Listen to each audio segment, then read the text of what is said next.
ওয়াকারুজ্জামান নাকি তাদেরকে বলতেছেন ওই যে আপনারা কয়টা আসন নেবেন, আওয়ামী লীগকে আসবে, আওয়ামী লীগ শেখ পরিবার বাদ দিয়ে অনেক একটা ভালো পরিবার হয়ে আসবে, ভালো একটা রাজনৈতিক দল হয়ে আসবে, সেইটার ক্ষেত্রে আপনারা কেন মানা করতেছেন, আপনাদের অভিজ্ঞতা নাই, ইত্যাদি ইত্যাদি ইত্যাদিতে। এটা কি সত্যি বিশ্বাস্য? জেনারেল ওয়াকার, আপনার কিন্তু এটা ব্যাখ্যা দিতে হবে। আপনি কিন্তু এটা ব্যাখ্যা দিবেন, কিন্তু আপনি সত্যি সত্যি এই আসন্ন জাতীয় নির্বাচন, আওয়ামী লীগ আসবে কি আসবে না, এগুলো আপনি এখানে বসে বসে ঠিক করতেছেন কিনা, এটা কিন্তু আপনার ব্যাখ্যা দিতে হবে।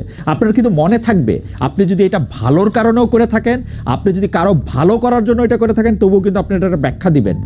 এটার ব্যাখ্যা আপনি আজকে বর্তমানের খাতিরে দিবেন, যেই অতীত, যেই জুলাই আগস্টের রক্তের উপর দাঁড়া হয়ে এই নতুন বন্দোবস্ত আসছে, নতুন সরকার আসছে, সেই খাতিরে দিবেন। যেই ভবিষ্যতের দিকে আমরা তাকায় আসি, সেই ভবিষ্যতের খাতিরেও আপনি কিন্তু এই ব্যাখ্যা দিবেন। আপনি ব্যাখ্যা দিবেন জেনারেল ওয়াকার, যে আপনি আসলে বাংলাদেশের রাজনীতিতে কারা পরবর্তী সময় ক্ষমতায় আসবে কি আসবে না, তা আপনি এখানে বসে বসে ঠিক করতেছেন কিনা। আপনি কিন্তু ব্যাখ্যা দিবেন আপনি একটি ভালো আওয়ামী লীগের এইখানে পুনর্বাসন হোক, সেটার ঠিকাদারি নিছেন কিনা। আপনি কিন্তু এটা ব্যাখ্যা দিবেন। জেনারেল ওয়াকারুজ্জামান আপনার একজন পূর্বসূরি ছিলেন, তার নাম জেনারেল মঈনুদ্দিন। জেনারেল মঈনুদ্দিনও কিন্তু দেশের ভালো করতে গেছিলেন, অন্তত তার বই খাতা পড়ে এরকমই মনে হয়। ভালো করতে গিয়ে উনি কী করছেন সেটা নিশ্চয়ই আপনি মনে থাকার কথা। ওই সময় আপনি অনেক গুরুত্বপূর্ণ কর্মকর্তা।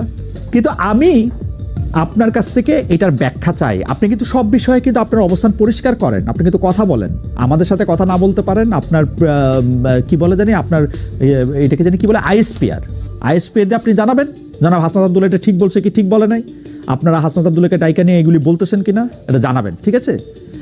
আমি যেটা বুঝতেছি না এবং যেখানে আমার একটা কনসার্ন, সেটা হচ্ছে যে কোনো একটা গ্রুপের বা কোনো একটা চক্রের কোনো একটা কায়েমি স্বার্থবাদী জায়গার কথা শুনে কি এই মুখোমুখি করা হইতেছে।